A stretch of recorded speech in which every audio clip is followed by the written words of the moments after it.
하나님 말씀은 잠언 14장입니다.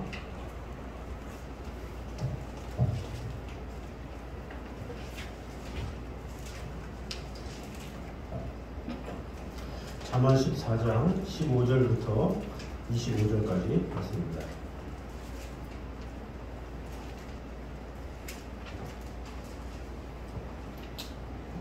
잠언 14장 15절에서 25절까지 말씀입니다. 어리석은 자는 온갖 말을 믿으나 슬기로운 자는 자기의 행동을 삼가느니라. 지혜로운 자는 두려워하여 악을 떠나나 어리석은 자는 감사하여 스스로 믿느니라. 노하기를 속히 하는 자는 어리석은 일을 행하고 악한 계교를 꾀하는 자는 미움을 받느니라. 어리석은 자는 어리석음으로 기업을 삼아도 슬기로운 자는 지식으로 멸류관을 삼습니다. 악인은 선인 앞에 엎드리고 불의한 자는 의인의 문에 엎드리느니라. 가난한 자는 이웃에게도 미움을 받게 되나 부유한 자는 친구가 많습니다. 이웃을 업신여기는 자는 죄를 범하는 자요 빈곤한 자를 불쌍히 여기는 자는 복이 있는 자니라. 악을 도모하는 자는 자성과 같은 것이 아니냐 선을 도모하는 자에게는 인자와 진리가 있으리라. 모든 수고에는 이익이 있어도 입술의 말은 궁핍을 이룰 뿐이니라. 지혜로운 자의 재물은 그의 멸류관이요 미련한 자의 소유는 다 미련한 것이라. 다 같이 읽겠습니다. 진실한 증인은 사람의 생명을 구원하여도 거짓말을 뱉는 사람은 속이 되리라. 아멘. 자, 오늘은 지혜자와 우매자의 인격이라는 제목으로 은혜를 나누도록 하겠습니다. 본 단락은 솔로몬이 지혜자와 우매자의 삶의 자세 그리고 그들의 각각의 운명을 대조하는 형식으로 나와 있습니다. 먼저 15절에서 18절의 네 경구에서는 지혜자와 우매자의 상이한 기본 인격을 보여주고 있습니다. 즉 지혜로운 자는 이제 행동을 삼가고 악을 떠나며 지식을 추구하는 인격적인 특징을 보이지만 우매한 자는 다른 사람의 모든 말을 쉽게 믿고 방자하며 노하기를 속히 하고 어리석은 짓만 골라하는 특징을 보인다는 것을 알려주고 있습니다. 다음으로 19절에서 25절의 일곱 경구는 악인의 패망과 의인의 흥왕의 기본 섭리에 대한 일련의 경구들을 통해서 인간의 생사화복을 주관하시는 하나님을 경외하며 그분의 말씀에 순복하는 삶을 살 것을 이제 간접적으로 교훈하고 있습니다. 즉 하나님은 악인으로 의인에게 굴복하게 하시고 이웃에 대한 태도에 따라 복과 저주를 내리시며 악을 행하는 자로는 그릇가게 하시되 선을 행하는 자에게는 인자와 성실로 대하신다라는 것을 말씀하고 있습니다. 또한 수고하여 일하는 자에게는 이익이 있게 하시고 말만 앞세우는 자에게는 궁핍을 당하게 하시고 지혜로운 자의 재물로는 그를 영광스럽게 하시지만 미련한 자의 소유로는 그의 미련함만 더욱 드러나게 하신다는 사실을 이제 알려주고 있습니다. 그럼 오늘 본문들을 통해서 주신 은혜를 보도록 하겠습니다. 먼저 노하기를 속히 하는 자는 어리석은 일을 행하게 된다는 것입니다. 우리 17절 말씀 잠언 14장 17절 말씀 우리 한 목소리로 같이 한번 읽도록 하겠습니다. 시작. 노하기를 속히 하는 자는 어리석은 일을 행하고 악한 계교를 꾀하는 자는 미움을 받느니라. 아멘. 자, 여기서 이제 솔로몬은 지혜자와 우매자의 인격을 서로 비교하면서 이제 노하기를 속히 하는 자는 어리석은 일을 행한다 이렇게 말을 하고 있죠. 자, 노하기를 속히 한다라는 것은 그의 성급한 성격을 보여주는 말입니다. 그래서 이제 노하기를 속히 하는 사람은 그 성급함 때문에 실수를 쉽게 저질러서 이 사람들의 비난의 대상이 될 수밖에 없다 이렇게 말을 하고 있는 것이죠. 분노는 사람의 이성을 마비시키며 감정만을 극대화시킵니다. 그래서 분노하는 사람은 사리분별을 제대로 할 수가 없고 오직 자기의 감정대로만 행동하게 됩니다. 이런 사람이 지혜롭게 일을 처리한다? 이것은 불가능하겠죠. 이런 사람은 반드시 어리석은 일을 행할 수밖에 없다는 것을 말하고 있습니다. 그래서 그로 인해서 자신은 물론 다른 사람에게까지도 치명적인 위기가 오게 한다라는 거죠. 그런 대표적인 인물로 이 가인이 있죠. 최초의 살인마인 가인 어땠습니까? 하나님께 제사를 드렸지만 하나님께서 아벨의 제사는 받으시고 자신의 제사는 이 받지 않음을 보고 분노하는 장면이 나와 있습니다. 이 분노는 그의 이성을 마비시켰고 결국 걷잡을 수 없을 만큼 확대되어서 그로 하여금 그의 동생을 돌로 쳐 죽이는 패역하고 어리석은 짓을 범하게 되었죠. 그로 인해서 그는 하나님으로부터 이 단절되어서 유리하는 삶을 살게 된 것입니다. 그리고 또 창세기에 보면 시므온과 레위가 있죠. 시므온과 레위 같은 경우는 자신의 이 막내 동생인 디나가 이 세겜에게 강간을 당합니다. 근데 그 강간당한 것에 대해서 이 분노한 나머지 어떻게 합니까? 그들에게 할례를 요구하죠. 그러니까 아버지를 통해서 할례를 요구했는데 그냥 아버지는 가만히 있으려고 했는데 갑자기 그 할례를 하게 되면 한 2, 3일간 움직일 수 없기 때문에 그때를 이용해서 전부 다 그 세겜 족장을 학살을 하는 장면이 나오죠. 그로 인해서 레위와 시므온은 야곱에게 저주를 받고 마는 것을 우리가 볼 수가 있습니다. 성경의 예가 아니다 할지라도 이 분노로 인해서 생기는 그런 일들은 참으로 많다라는 거죠.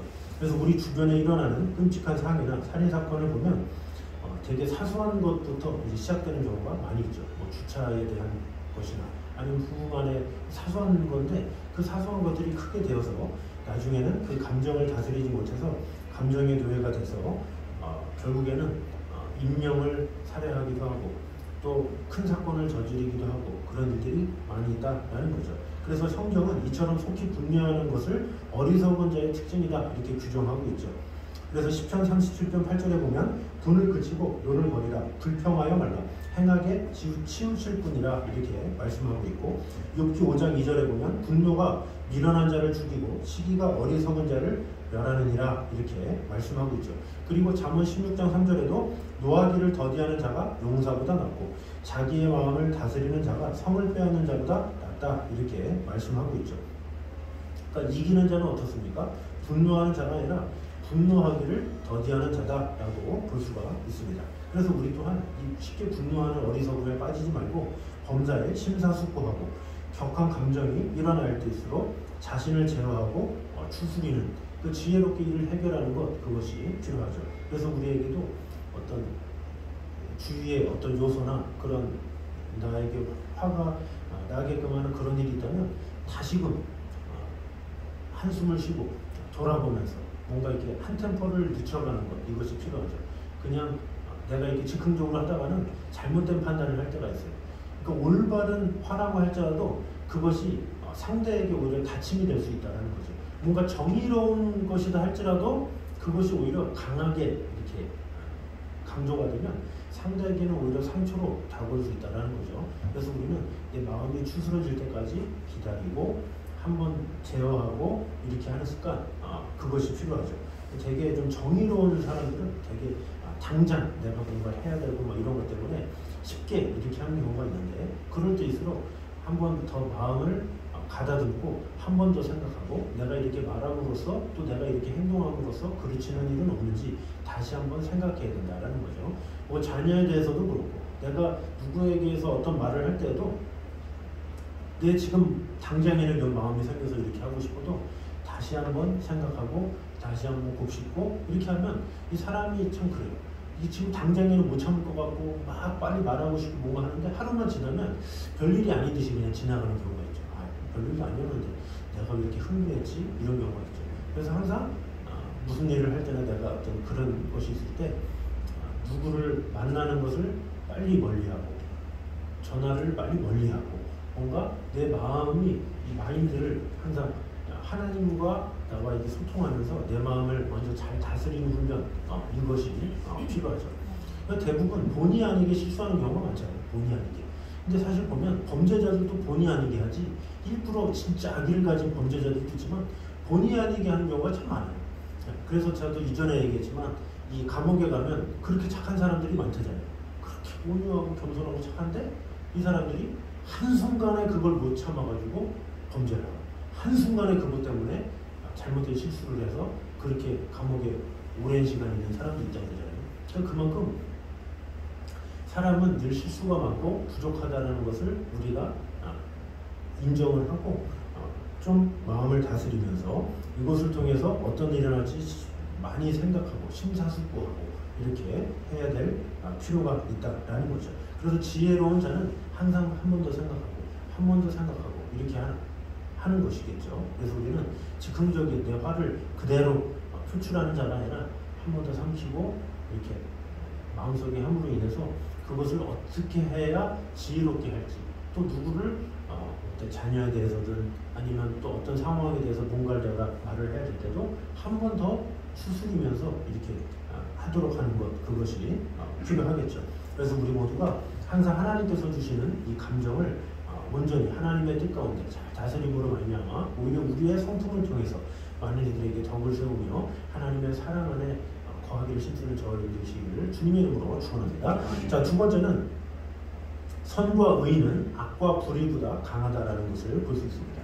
우리 19절 말씀 한번 보도록 하겠습니다. 시작. 악인은 선인 앞에 엎드리고 불의한 자는 의인의 문에 엎드립니다. 아멘. 자, 이것은 악인과 선인, 불의한 자와 의인의 궁극적인 결과에 대해서 이 하나님의 섭리를 설명하고 있는 것이라고 볼 수가 있습니다. 선인과 의인이 악인과 불의한 자를 굴복시키고 승리를 거두게 된다, 이렇게 말을 하는 거죠. 그러니까 당장에는 악인이 잘 나가는 것 같고 당장에는 악인이 잘 되는 것 같지만 그러나 시간이 지나면 결국에는 그 악인이 의인에게 무릎을 꿇을 것이다, 그들이 항복하는 날이 올 것이다, 이렇게 말을 하고 있는 것이죠. 그래서 여기서 엎드린다는 말은 철저한 패배와 함께 승리자에게 자비와 긍휼을 구하는 비참한 처지를 비유적으로 표현한 말이라고 볼 수가 있습니다. 그래서 이 본문과 같은 의미를 가진 말씀은 본서에 비교적 자주 언급되고 있습니다. 이처럼 의인의 승리와 악인의 심판에 대해 거듭 강조하는 이유는 그만큼 하나님을 믿는 성도에게 있어서 악인의 승리와 영광, 의인의 고난과 역정은 받아들이기 힘든 시험이고 하나님에 대한 믿음을 포기하게 하는 결정적인 이유가 되어왔기 때문에 그렇죠. 그래서 시편 그 72편의 말씀에도 뭔가 불합리하게 일어나는 일에 대해서 아삽이 막 불평하는 내용이 나오죠. 왜 이렇게 악인은 언제나 형통하고 왜 잘 나가고 어떻게 이런 일이 있을 수 있습니까? 이렇게 얘기를 하고 있죠. 왜? 자신은 고난당하고 있기 때문에 하나님을 경외하는데 계속 어려움과 슬픔이 있기 때문에 이렇게 이야기를 하고 있죠. 그러다가 막판에 뭐라 그러니까 내가 음부에 가서야 내가 그때가 이르러서야 하나님의 마음을 알았습니다, 이렇게 말을 하고 있죠. 그러니까 무엇이 중요하냐? 시간이 우리에게는 해답을 주는 거예요. 근데 우리 인간은 지금 당장 악인에게 빨리 심판이 임했으면 좋겠고 지금 의인인 나에게 뭔가 좋은 일이 있으면 좋겠는데 실제는 그렇지 않다는 거죠. 악인은 계속 잘 되는 것 같고 계속 부귀영화하는 것 같고 또 선인은 계속 힘들고 계속 어렵고 그런 것 같고 그러나 결국에는 하나님은 선을 이루어 주시는 분인데 그것을 기다리기가 어렵기 때문에 우리가 쉽게 그렇게 잘못 판단하는 경우가 많이 있다라는 거죠. 그러나 지금 당장은 의인과 선인이 아니라 악인과 불의한 자가 세상의 승리자인 것처럼 보이지만 하나님께서는 반드시 악인으로 하여금 선인 앞에 무릎을 꿇고 자비와 긍휼을 베푸달라고 간청하는 처지에 놓이게 될 것임을 분명히 확언한다라는 것을 성경을 통해서 볼 수가 있습니다. 이렇게 악인과 의인 상관없이 인간이 하는 모든 결과는 단기간에 얻는 것이 아니죠. 시간을 두고 얻게 되는 거예요. 모든 것은 시간을 두고 그것이 쌓여가지고 그에 대한 결과를 얻는 거지 당장 뭐 좋은 것을 바라고 당장 어떤 효과를 얻기 바라고 이런 것은 인간의 그냥 바람일 뿐이죠. 그러나 실제는 그렇지가 않아요. 이 세상을 살아가는 것도 마찬가지죠. 무엇으로 심는지 무엇을 그대로 거둔다, 이렇게 말을 하잖아요. 그러니까 육체로 심는 자는 육체로 거두고 영으로 심는 자는 영으로 거둔다는데 육체로 심는 것도 마찬가지예요. 육체로 심는 것도 육체로 그 심은 것이 바로 다음날 나타나는 것이 아니라 시간이 지나서 나타나는 경우가 많이 있다는 거죠. 육체로 심고 육체로 거둔다는 것을 그냥 한 예로 들면 문화성으로 보면 중국 사람들 어떻습니까? 이 모방을 잘해요. 이렇게 다른 나라들 이렇게 카피를 하는 걸 잘해요. 이 샤오미라고 아시죠? 이 되게 유명한 이 폰 회사인데 그 회사가 처음에 베끼는 걸 잘했어요. 아이폰을 그대로 갖고 와가지고 그대로 다 베끼고 얼마나 잘 베껴요. 이 중국인들이 그렇게 잘 베끼는지 몰라요. 그래서 이 모든 거를 다 가짜로 만들잖아요. 그래서 그 공차에 보면 차 있잖아요. 공차에 그 고무 그것도 다 타이어로 다 만들 수 있어요. 타이어로 동그랗게 해가지고 그래서 그렇게 쫄깃하고 그렇게 맛있대요. 대신에 이제 엄청 토하고 맨날 그러겠죠. 고춧가루도 만들고 계란도 만들고요. 계란 대단하죠. 톱밥으로 하여튼 고춧가루를 만들어가지고 어떻게 그러니까 얼마나 먹음직스럽게 하는지. 그러니까 그 후는 나중에 생각해라 이거예요. 무조건. 그래서 가짜가 판치고 잘못된 것이 판치고 그런 속임수로 인해서 사실 중국의 미래가 어떨까 저는 이렇게 참 뻔히 보이는 것 같아요. 왜냐면 그들은 항상 이렇게 속임수 쓸 수 이런 게 많아가지고 문화성에 참 이들이 오래 갈까? 그런 어떤 사기적인 마음으로 뭔가를 한 마인드로 뭔가 될까? 이런 생각이 들어요. 근데 반면에 일본 같은 경우는 거기도 모방 같은 걸 좀 한다고 그래요. 그래서 뭐 어느 나라에 자유 여신상이 있으면 우리도 갖고 오고 싶다 막 해가지고 갖고 오기도 하고. 그런데 그들 중에 배울 게 뭐냐면 장인 정신 이런 게 참 대단하다고 해요. 우리나라는 100년 있으면 대단한 기업이다. 근데 이 100년도 우리나라에 한두 기업 있을까 말까인데 일본에는 100년 기업은 몇백 개고 1000년 이상인 기업이 몇몇 개고 1000년 이상 장인 정신. 그 시작하게 된 게 이 사무라이들이 이렇게 칼로 이렇게 싸우잖아요. 그러다가 이렇게 싸우다가 지면 칼날이 이렇게 부러져서 지잖아요. 그러면 그 칼을 산 그 칼 장사한테 찾아가가지고 사무라이가 죽인대요, 그 사람을. 그럼 그 아들이 그 모습을 보고 수모를 당했죠. 수치를. 내가 절대 부러지지 않은 칼을 만들어가지고 우리 집안 대대로 그걸 이어야 되겠다 해가지고 열심히 막 칼을 갈고 그러면서 이제 장인 정신이 시작하게 됐대요. 그래서 3대, 4대 변함이 없이. 그래서 일본 제품이 상당히 좋다고 그러잖아요. 그래서 일본 거를 사가지고 이렇게 하면 망가지 않는다. 근데 이런 게 그 사람들의 그런 문화성인 거예요. 그래서 어떻게 보면 일본인들은 되게 제대로 잘 만들려고 꼼꼼하게 하려는 그런 것이죠. 어떻게 보면 중국 사람하고 완전 정반대라고 볼 수가 있죠. 그렇게 육체로 심었으니 나중은 어떻게 될까요? 지금 영적인 걸 말하는 게 아니에요. 육적인 것으로 볼 때 그래도 중국인보다는 일본인이 그래도 정직하게 제대로 만들려는 그 정신이 비록 섬에 있고 좀 위험하긴 하지만 그래도 그 미래가 그나마 중국보다는 낫지 않냐 이런 생각이 들어요. 영적인 것도 마찬가지라는 거죠. 영적인 것도 악인과 의인을 구분하는 게 뭡니까? 악인은 하나님을 모르는 자들, 하나님을 무시하고 하나님 없이 살고자 하는 자를 악인이라고 말하는 거예요. 의인은 누굽니까? 하나님을 경외하는 자를 말하죠. 근데 이것을 육체를 심는다, 영을 심는다, 영을 잘못된 것을 심는 악인들은 어떻습니까? 하나님 중심이 아니라 인문주의 중심으로 살아가는 자들을 말하죠. 그래서 내가 열심히 하면 돼, 성공을 위해서 달리고, 그러면서 어떤 영적인 것을 무시한 채 살아가는 이 하나님의 존재 자체를 아예 무시하고 살아가는 것을 악인이라고 해요, 사실. 그럼 의인은 누구냐? 내심이 연약하다 할지라도, 부족하다 할지라도 하나님의 뜻에 따라 살아가는 사람을 의인이라고 하죠. 그래서 이 악인과 의인의 결과는 어디서 나타나느냐?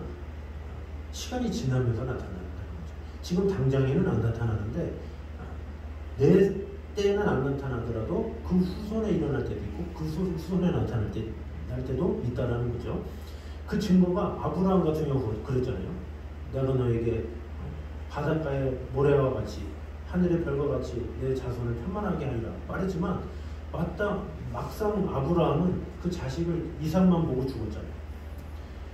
그것이 전부였지만 시간이 지나고 나서 결국에 이스라엘 민족이 이루어지고 하나님의 약속이 이루어졌다는 거죠. 그러니까 하나님의 약속은 비록 더디지만 분명히 이루어지고 완전하게 이루어진다. 악인의 약속도 분명히 하나님께서 지금 당장에는 강성한 것 같지만 그 중에 그 인물이 가인의 자손이잖아요. 재능도 그렇고 잘하는 것 같고. 그러나 그 족보가 결국에는 끊어지잖아요.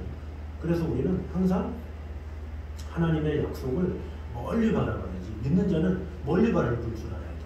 지금 당장 왜 나에게 좋은 일이 안 생기고 지금 당장 막 이것이 아니라 멀리 바라보면서 내가 얼마나 영으로 또 하나님께서 기뻐하시는 것을 심느냐 그것이 더욱더 중요하다는 것을 꼭 깨달음으로 어떤 상황에서도 낙심하지 않는 것 이것이 필요하죠. 아무리 세상 사람들이 잘된다 할지라도 그것 때문에 배파하지도 말고 그것 때문에 낙심하지도 말고 하나님께서는 선하셔서 나에게 가장 좋은 것을 좋은 때에 주실 거야 라는 믿음을 가지고 꾸준히 성실하게 이렇게 하다 보면 하나님께서 분명히 갚아주신다라는 것이죠.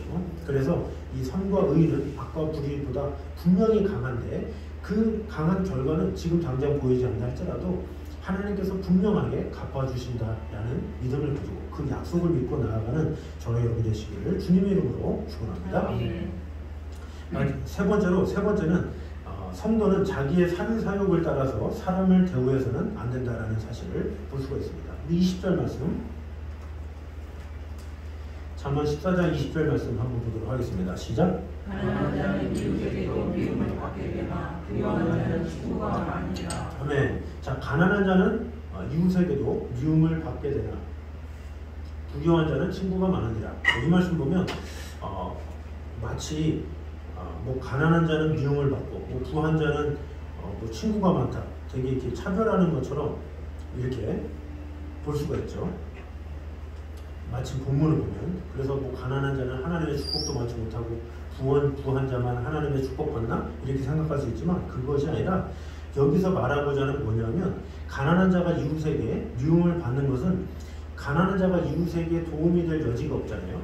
가난하기 때문에 누굴 도울 수도 없고 그렇기 때문에 뭔가 도움이 될 수가 없기 때문에 미움을 받을 수밖에 없는 그런 상황이다 이렇게 하는 것이고 또 부자는 부자이기 때문에 도움을 줄 수 있는 물질이 있잖아요.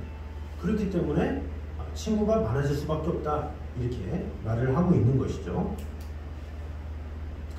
즉 자기의 유익만을 쫓는 인간의 이기심 그것 때문에 어쩔 수 없는 상황이다 이렇게 말을 하고 있는 거예요. 이런 상황은 어쩔 수 없이 인간 세상에서 벌어지는 일이다 이것을 이 본문에서 말을 하고 있는 것이죠. 근데 이러한 사태는 어제 오늘 일이 아니죠. 게다가 믿지 않는 사람들의 공동체에만 존재하는 모습도 아니죠. 교회 안에서도 가진 자나 가지지 못한 자냐 뭐 이런 것 때문에 그런 갈라짐 이런 것도 있죠. 불평등에 대한 대우, 차별 이런 것도 존재할 수밖에 없다라는 거죠. 외국에서도 각 나라의 인종마다 따로 예배를 드리잖아요. 다 같이 어우러서 뭐 백인과 흑인이 한 마음이 돼서 한 뜻이 되어서 이렇게 예배 드리는 데는 많지가 않아요. 거의 없어요. 대부분이 다 이렇게 떨어져서 있어요. 왜? 그런 텃세나 그런 상황들은 어떻게 하나가 될 수 없기 때문에 그렇다라는 거죠. 그래서 성경에서는 그것을 말하는 거예요. 빈부에 따라서 사람을 차별하지도 말고 그것으로 대하지도 말고 오직 한 마음으로 한 가족이 되어서 마음을 다해라 이렇게 말을 하고 있는 것이죠. 잠언 22장 2절에는 이렇게 말씀하고 있습니다. 빈부가 섞여 살거니와 무릇 그들을 지으신 이는 여호와시니라 이렇게 말을 하고 있죠. 이것은 뭡니까? 빈부에 따라서 사람을 대우하지 말라 이렇게 말을 하고 있는 것이죠. 그래서 빈부에 따라서 사람을 대우하는 것은 그들을 지으시고 섞여 살도록 하게 하신 하나님을 멸시하는 거예요. 그러니까 하나님께서 그 상황에 맞게 이렇게 하다가 인간이 그렇게 된 건데 그것을 내가 그 사람을 알아서 판단하고 내가 그 사람을 비하하거나 이런 모든 것 잘못됐다는 거죠. 모든 사람은 다 하나님의 그런 특별한 존재인데 그런 특별한 존재됨을 내가 무시했다? 그러면 하나님을 당연히 멸시하는 것과 마찬가지다라는 거죠. 그래서 우리는 항상 이기심 충족 여부에 따라서 사람을 대하는 것이 아니라 가난하든 부하든 천하든 귀하든 모두 다 하나님의 지으심을 받은 존귀한 존재다라는 것을 가지고 대우해야 된다라는 것이죠. 야고보서는 2장 1절에 이렇게 말씀합니다. 우리 주 예수 그리스도를 믿는 믿음을 너희가 받았으니 사람을 외모로 취하지 말라 이렇게 권고하고 있죠. 그래서 우리는 이것을 항상 마음에 두고 어떤 사람을 대할 때나 나에게 유익이 있는데 이러고 사람이 딱 생각이 들잖아요. 나한테 유익이 있는데 그러면 갑자기 친절해져. 나한테 별로 소용이 없는데 그러면 갑자기 무시하거나 이런 것이 있다는 거죠. 그러나 성경은 그러지 말라는 거예요. 나에게 유익이 있든 없든 그것과 상관없이 하나님께서 지으신 창조물이기 때문에 존귀하게 겸손하게 잘 대하라는 거죠. 마음을 다해서 그렇게 사랑하고 섬기고 이렇게 하면 하나님께서 갚아주신다는 거예요. 왜? 그 인간을 하나님께서 만들어주셨기 때문에 그 만드신 하나님께서 갚으시기 때문에 어떤 사람을 대하든지 차별하지 말고 동일하게 사랑으로 대하라라는 것입니다. 그러므로 우리는 이 권고를 마음에 둠으로 말미암아 이기적인 마음을 버리고 모든 사람을 동일하게 여기고 특별히 가난하고 헐벗고 나그네 된 자들을 더욱더 특별히 존귀한 자로 대우하는 저 여러분 되시기를 주님의 이름으로 축원합니다. 마지막으로 입술의 말만으로는 굶주린 배를 채울 수 없다라는 거죠. 자, 23절 말씀 한번 보도록 하겠습니다. 시작. 모든 수고에는 이익이 있어도 입술의 말은 공기를 이룰 뿐이니라. 아멘. 자, 여기서 수고는 정당한 방법으로 땀 흘려 노동하는 것 이것을 말하죠. 그리고 이익은 노동의 대가로서 1차적으로 먹고 마시는데 필요한 것을 의미한다고 볼 수가 있습니다. 그러므로 모든 수고에 이익이 있다. 이 말은 땀 흘려 수고하는 정당한 노동을 통해서만 먹고 살 수 있다. 이런 말이죠. 하나님은 인간의 타락 이후에 어떻게 합니까? 사람이 땀 흘리는 수고를 통해서만 땅의 소산을 먹을 수 있도록 이렇게 말씀하셨죠. 이것이 이 세상을 지배하는 힘의 원칙입니다. 그러므로 사람은 먹고 살기 위해서 땀 흘리며 부지런히 일을 해야 됩니다. 만일 땀 흘리는 수고는 하지 않고 말로만 한몫하려는 사람이 있다? 이것은 하나님을 만홀히 여기는 것이라고 볼 수가 있습니다. 그런데 게으른 사람의 가장 큰 특징이 뭡니까? 말만 앞세우고 행하지 않는다라는 것이죠. 그래서 결국에는 아무런 열매를 얻지도 못한다라는 거죠. 옛말에 이런 말이 있습니다. 세상에서 제일 게으른 것이 눈이다, 이런 말이 있어요. 이게 무슨 뜻이냐면 눈으로 보기만 해도 그 기세에 눌려가지고 말로만 죽겠다, 못하겠다, 힘들다 이렇게 말하는 거죠. 그러니까 아무 일도 이루지 못하는 거예요. 그냥 눈으로 보고 죽겠다, 못하겠다, 아무것도 못하겠다. 그 저번 주에 말씀드렸던 이 10명의 정탐구처럼 가서 행하지도 않고 뭔가 나서지도 않고 그냥 딱 보고 나서 못하겠다, 죽겠다, 힘들다 이렇게 말해가지고 사람들 기 나빠지게 하고 이런 것이 잘못된 것이다 라는 거죠. 발명왕 에디슨이 이렇게 말했다고 합니다. 멀리서 보면 불가능하다고 생각되던 일도 실제로 부딪혀보면 쉬운 일과 어려운 일, 그리고 불가능한 일의 차이는 시간이 좀 더 걸리는 차이뿐이다, 이렇게 말을 하고 있죠. 그러니까 되게 많은 사람들이 도전을 하잖아요. 근데 도전하기 좋아하는 사람은 힘든지는 알아요. 그런데 그것을 자꾸 해요. 왜? 그런 습관이 돼 있어서. 그래서 그 사람은 어떤 것을 하든지 결국엔 해요. 왜? 해오던 습관이 있었기 때문에. 근데 안 하던 사람은 이래도 안 하고 저래도 안 해요. 너무 쉬워도 안 해. 이미 안 하던 습관이 계속 있어가지고 계속 그냥 바보로 사는 그런 경우가 있죠. 그래서 항상 도전하는 거, 해보는 거 이런 게 참 중요해요. 그러니까 눈으로 보고 판단하고 말로서 끝내지 말고 어려워, 안 해, 이게 아니라 자꾸 해보라는 거예요. 자꾸 이렇게 해보면 막상 보면 쉽고 유익하고 그런 것이 상당히 많죠.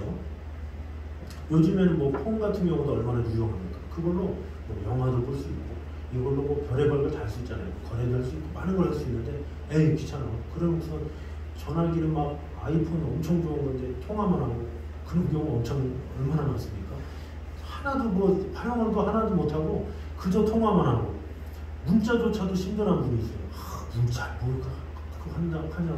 그 문자조차도 힘들어하니까 그 전화기는 막 발달하고 있는데 그걸 안 하니까 문자도 시도 못하니까 당연히 뭘 볼 수 있는 것도 못하고 이것도 못하고 저것도 못하고 할 수 있는 건 아무것도 못하는 거예요. 그런데 이것도 해볼까? 저것도 해볼까? 막 하면 누릴 것이 너무나도 많아요. 할 것이 너무나도 많기 때문에 그런 것들을 되게 유용하게 잘 할 수 있다라는 거죠. 그래서 항상 무엇이든지 이 말보다는 내가 행동으로 자꾸 해보는 것, 그것이 필요하죠. 말에는 힘이 있고 능력이 있고 권세가 있고 행동에는 힘이 있고 능력이 있기 때문에 100마디 말보다 어떤 행동으로 보여주고 그것을 도전하게 하는 것, 이것이 필요하죠. 근데 자녀에 대해서도 100마디 말해봤자 무슨 소용이 있어요. 내가 자꾸 도전해보고 자꾸 하면 근데 자녀도 그것을 배우고 같이 도전하고 같이 마음을 다하는 거죠. 말로만 뭐 힘들어 하지마 딱 정해놓고 이건 뭐 돼 하고 이렇게 하지 말고 내가 과감하게 할 수 있는 것은 하게 하고 해서 도전하게 해서 안 되는 것을 되게 하는 것 그것을 어떻게 보면 우리가 해야 될 또 하나님께서 기뻐하시는 일이다라고 볼 수가 있습니다. 조셉 파틀러라는 여사가 있습니다. 이분이 이 영국의 교도소의 죄수들의 데모래요. 근데 이 여인이 왜 이렇게 데모로 불리어졌냐? 이 여인을 통해서 많은 죄수들이 변했대요. 근데 변화되게 된 계기가 뭐냐면 잔소리를 안 했대요. 되게 보면 이 선생님도 잘 가르치는 선생님, 못 가르치는 선생님 차이가 있잖아요. 잘 가르치는 선생님은 말만 하죠. 아니, 말은 하지만 행동으로 자주 보여주잖아요. 행동으로 사랑이 느껴져요. 그래서 이 제자가 감동을 받잖아요. 말로만 막 이렇게 하면 귀만 아프지 그럴 수 있잖아요. 근데 말도 하지만 행동으로 뭔가 보여주고 뭔가 이렇게 사랑이 느껴지는 이런 것에 대해서 이 학생들은 감화를 받는다는 거죠. 마찬가지로 이 여사도 어떻게 하느냐, 죄수들한테 이렇게 살지 마요, 저렇게 하지 마요, 이렇게 한 게 아니라 거기서 이 죄수들의 친구가 되어줬다 그래요. 그래서 죄수들이 뭐라고 반항하든지 그것에 아랑곳하지도 않고 묵묵히 죄수들의 이마에 손을 얹혀주고 하나하나 이렇게 손을 얹혀주고 위로해주고 기도해드릴까요? 그러면서 기도해주고 뭐 베개 같은 거 잘못했으면 베개 좀 제대로 놔드릴게요. 이렇게 하면서 이렇게 하게 되고, 그러니까 죄수들을 섬긴 거죠. 어떻게 보면 그들한테 가리키고만 있는 게 아니라 이거 좀 해드릴까요? 도와드릴까요? 뭐 어려운 일 있으세요? 그러면서 이마에 손 얹혀주고 막 이러니까 죄수들이 위로받고 싶으니까 한 명씩 이렇게 다가가기 시작한 거죠. 그러면서 이야기 좀 들려주세요. 뭐 해주세요. 그러면서 오히려 죄수들이 요청하기 시작하고, 그래서 그녀는 무슨 말하는 것도 없는데 죄수들이 먼저 와서 요청해가지고 그들의 말을 물어보니까 대답을 한 거고 이렇게 하게 된 것이죠. 그러니까 그 여사가 이마를 짚어주고 베개를 바로 놓아주는 손길, 그 손길이 천마디 말보다 힘이 있었다라는 것이죠. 그래서 열매는 수고와 땀을 통해서만 얻을 수 있는 것, 이것이 참으로 중요하다라는 것입니다. 그래서 우리는 말이 아니라 행함으로 움직이는 그런 사람이 되어야 된다라는 것입니다. 중요한 것은 말의 양이나 속도가 아니라 성실하게 수고하는 것, 이것이 중요하죠. 수고하는 자가 양식을 얻고 수고하는 자가 신뢰를 얻고 수고하는 자가 대가를 얻습니다. 특별히 우리는 신앙에서도 수고하는 자가 되어야 되겠죠. 이 천국도 말로 가는 것이 아니죠. 하나님의 말씀대로 행하는 자들에게 은혜를 주시고 함께 하신다라는 것입니다. 그래서 우리가 이 사실을 명심함으로 말미암아 우리의 입보다 행동이 앞서기에 힘쓰는 저를 되시기를 주님 이름으로 축원합니다. 기도하겠습니다. 사는 주님 감사합니다. 우리와 함께 하시는 주님, 지켜주시는 주님, 노하기를 속게 하는 자는 어리석은 일을 행할 수밖에 없음을 오늘 보게 되었습니다. 우리에게 주어지는 갑작스러운 또 분노의 일들이 일어난다 할지라도 잠깐 내려놓고 내 마음과 내 생각이 온유하고 겸손하게 잘 이루어질 수 있도록 인도하여 주셔서 오히려 선하게 이루어지는 것을 경험할 수 있도록 주님 지켜주시고 함께하여 주시옵소서. 또한 선과 의는 악과 불의보다 강하다라는 것을 꼭 기억함으로 말미암아 그렇다고 이것이 바로 결정되는 것이 아니기에 우리를 인내하게 하지만 끝까지 기다리고 참음으로 말미암아 하나님을 경외함으로 영의 것을 잘 심음으로 하나님께서 기뻐하시는 것을 온전히 거두며 하나님의 사랑 안에 거하는 성도 될 수 있도록 지켜주시고 함께하여 주시옵소서. 또한 성도는 자기의 사리사욕을 따라서 사람을 대우해서는 안 됨을 오늘 보게 되었습니다. 어떤 사람을 대우할 때든지 마음과 뜻과 정성을 다해서 대하게 하시고 특별히 어려운 자에게 먼저 손을 내밀 수 있는 그런 성도들 될 수 있도록 함께하여 주시옵소서. 또한 입술의 말만으로는 굶주린 배를 채울 수 없음을 오늘 보게 되었습니다. 말만 앞선 자가 아니라 우리의 행동으로 하나씩 본을 보이는 자가 되게 하여 주셔서 우리의 행동을 통해서 내 자녀가 변화되게 하시고 내 행동을 통해서 내 주위가 변화되며 하나님의 사랑 안에 온전히 거하는 것을 경험할 수 있도록 지켜주시고 함께하여 주시옵소서. 이제는 우리 주 예수 그리스도의 은혜와 아버지 하나님의 무한하신 사랑과 성령님의 교통하심이 늘 하나님과 동행하며 하나님의 사랑 안에 거하기 원하는 이 자리에 있는 모든 성도들과 가정 위에 이제부터 영까지 함께 있기를 간절히 축원하옵나이다. 아멘.